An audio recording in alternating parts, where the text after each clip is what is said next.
దగ్గర నేను నేర్చుకునే పరిస్థితికి వచ్చింది. అంత ఎదిగాడు ఆయన. నేను మొఖమాటం లేకుండా సిగ్గుపడకుండా చెప్పగలను. ఆయన దగ్గర నేను నేర్చుకునే పరిస్థితి వచ్చింది. నేను అంతర్వేదిపాలెం ఐపీసీ చర్చ్కి ఆయన పిలుస్తున్నామని చెప్తుంటే, ఏమండి ప్రవీణ్ పగడాల గారిని పిలవచ్చా అని అంటే, ఆయన మా గురువు అండి అని అన్నా. ఆయన శామ్యుల్ ఫిన్నీ గారు, బాబు నీ గురువు అని చెప్పాడంటే మనం నవ్వాడంట. నవ్వి అన్న అలా అంటాడులేండి, ఆయన మా గురువు, అన్న అలా అంటాడని. అంటే నేను చాలా క్లియర్గా చెప్పాను. బ్రదర్ మీకు గుర్తుందా లేదు, మీరు నన్ను అడిగారు ఏది రక్షణలో మీరు నాకు టైం ఇవ్వగలరా అంటే, నాకున్న నిరీక్షణతో కమిట్మెంట్ని బట్టి నేను ఇవ్వలేనని మీకు ప్రవీణ్ పగడాలని పరిచయం చేశాను నేను. అవునండి. అప్పుడు మీరు నన్ను అడిగారు ఈయన బాగా మాట్లాడతారంటే, ఈయన ఒకసారి ట్రై చేసి చూడండి నన్ను మర్చిపోతారు మీరు అన్న. అది వాస్తవం అండి.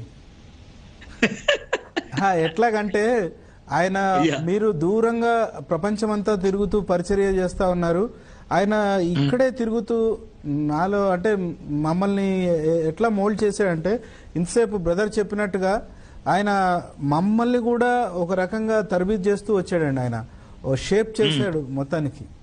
వాస్తవం అది. థ్యాంక్ యూ వెరీ మచ్ మీరు పరిచయం చేసినందుకు.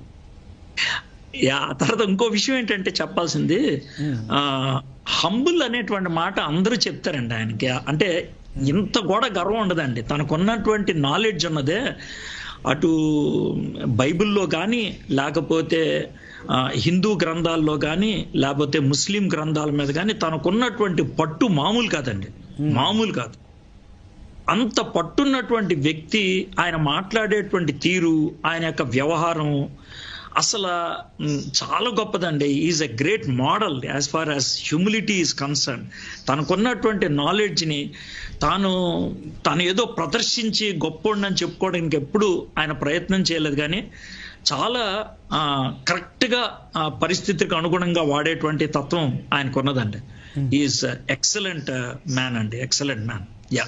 నేను చాలా మందికి పరిచయం చేశానండి. ఆయన యుఎస్ వెళ్తున్నప్పుడు, నేను డాలస్ వెళ్తున్నానే నీకు ఎవరన్నా పరిచయం ఉన్నారా అని అంటే, అక్కడ చర్చ్ వాళ్ళు పరిచయం చేస్తే ఆ తర్వాత వాళ్ళు నన్ను మర్చిపోయారు. నేను ఈయన ఎవరికైనా పరిచయం చేస్తే నేను చివరికి ఏమన్నాడు, నిన్ను పరిచయం చేయాలంటే కష్టం బాయ్ అని అంటే, వాళ్ళు నువ్వు వాడుకొని నన్ను వదిలేస్తున్నారంటే, లేదే అంటాడు. I miss him so much అండి, ఐ మిస్ హిమ్. బ్రదర్ ఇంకొక కొన్ని విషయాలు ఇప్పుడు పరిచర్యలో అంటే మీరు చెప్పారు, నన్ను ఎప్పుడైనా కూడా ఒక గురువు శిష్యుడు ఎదిగితే సంతోషిస్తారు అనే మాట చెప్తా ఉంటారు. సో ఈ